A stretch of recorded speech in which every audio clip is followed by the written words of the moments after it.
Hello everyone, my name is Zach and I am 5 days away from having my vertical sleeve gastrectomy or VSG. I will admit that for someone who has made a habit of being behind the camera for many years, being in front of it, recording my weight loss journey is a little unnerving, so if I appear a little nervous, I apologize. But after spending a lot of time on YouTube viewing vlogs of others going through the VSG and how their experiences, insights, encouragement and things like that helped me move forward with my decision to have VSG, I wanted to do the same for others. So since you found my video, either you're contemplating having the procedure or you're getting ready to have it, or maybe you've just undergone it and you're looking for others that are having the same experiences, like a support system, that's great. Again, my name is Zach. I'm 43 years old.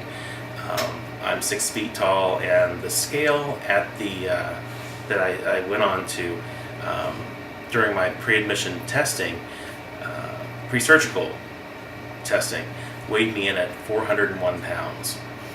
I've been overweight the majority of my life, with maybe the exception of a couple of years in high school where my height matched my weight. It kind of shot up this way, so it made this go in more. And there was also a period in my early 30s where I was diagnosed with Hodgkin's lymphoma and lost a lot of weight with that, unfortunately. Just as a side note, if you're eating Wendy's double cheeseburgers every day with fries and a Coke and you're still losing weight, there is a problem.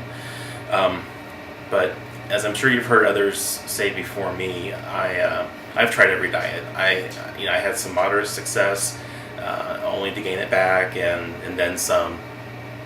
Several years ago, actually, I had contemplated having a bariatric procedure, and I went to one of those informational seminars and even went so far as to schedule an appointment with a surgeon.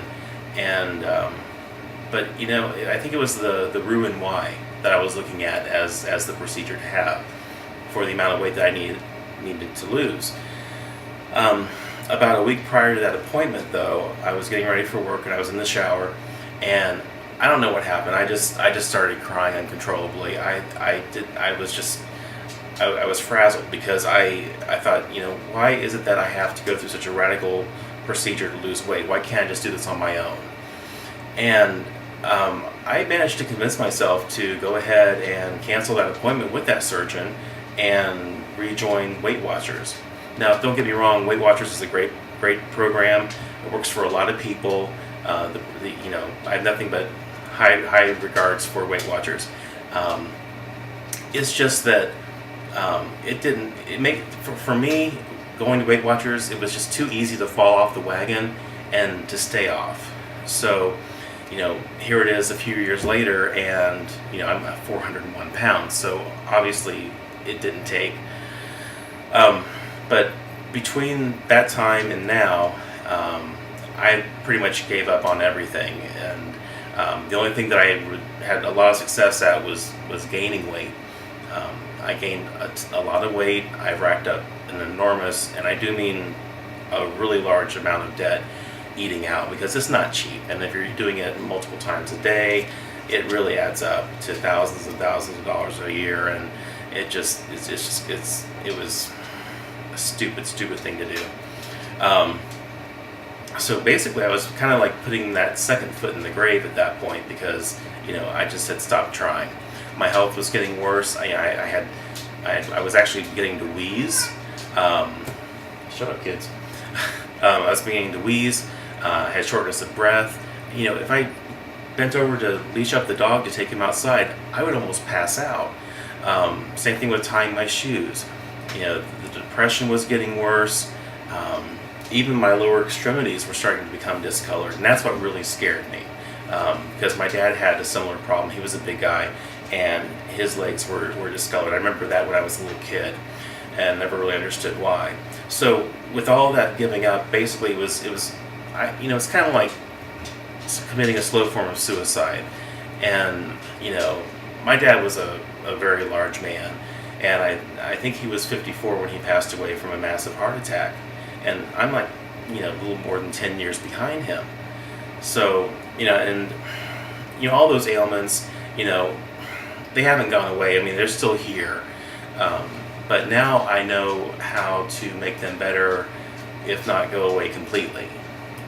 So about 4 months ago, I attended another informational seminar on bariatric weight loss options, and a really good friend of mine, a very good friend of mine, works for Miami Valley Hospital in Dayton, Ohio, and she has worked really closely with the surgeon who specializes in the VSG procedure, and highly recommended him. And so again, I viewed a lot of the YouTube videos, and I attended the VSG support sessions, and now I feel that the VSG is the tool that I need to succeed in losing the weight, getting healthy, and allowing me to live a life worth living.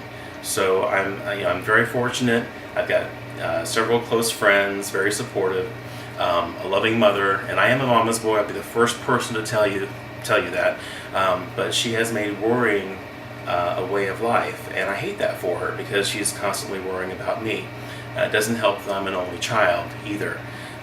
And plus, I have a partner of 15 years there for support. It was a challenge, though, getting both my mom and my partner on board. Simply from my mom's standpoint, she doesn't want me to go to have the procedure. I mean, because there are risks involved with surgery, but she now understands that not having the surgery is riskier than the surgery itself, with all my other comorbidities and things like that. My partner Michael, on the other hand, was a little harder, more of a challenge, because he doesn't have a weight problem, and he's also a Christian Scientist, so he doesn't turn to modern medicine to fix the problem or to address any issues. It wasn't until 3 months after I announced my decision that he even could open up a dialogue. I tried several times before, let's talk about this. What are your fears? What questions do you have? And he could not do it. So that dialogue finally happened about a little less than a month ago. I'm really happy that it did, because he needs to understand why I'm doing this. But it's out of fear. I mean, the surgery can be risky, but I mean, this is all laparoscopic, and the healing time is pretty short. And everybody that I've seen on YouTube, for the most part, seems to be doing really well in recovery. So I think it's going to be a good thing. I mean, I wear a mask at night, and I have oxygen being pumped through it as well, so that I don't die in my sleep from sleep apnea. So I mean, things have gotten really bad health-wise for me, and I'm 43. I'm by no means young, but I've got quite some time to live a full life, I'm hoping. So my insurance company covers the procedure, but of course you have to jump through the hoops. I had 3 months of dietary visits with a dietitian. I had the psych eval, psychological evaluation, and of course the pre-admission testing, which I think everybody has to go through.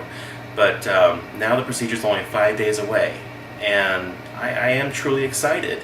But maybe 75% excited, 25% nervous, because after all, it is surgery, and I've never really have been operated on, except for a biopsy for the lymphoma earlier in my 30s. So I hope to be able to do weekly updates like a lot of you do, and share my ups and downs, and through the whole journey. And hopefully by this time next week, I'll have posted my first post-op video. So to everyone who is thinking about VSG, just keep up the research, watch videos, find a local VSG support group through your local hospital, and talk to people one-on-one if you get an opportunity to. To anyone who has had the procedure, I hope, or who is about to have it, I hope you're as excited as I am about it. I'm ready for the change. I'm really looking forward to it. And anyone who has undergone the procedure already, I look forward to continuing following your posts and getting to know more about your experiences throughout the whole journey as well. So thanks a lot, and see you next time.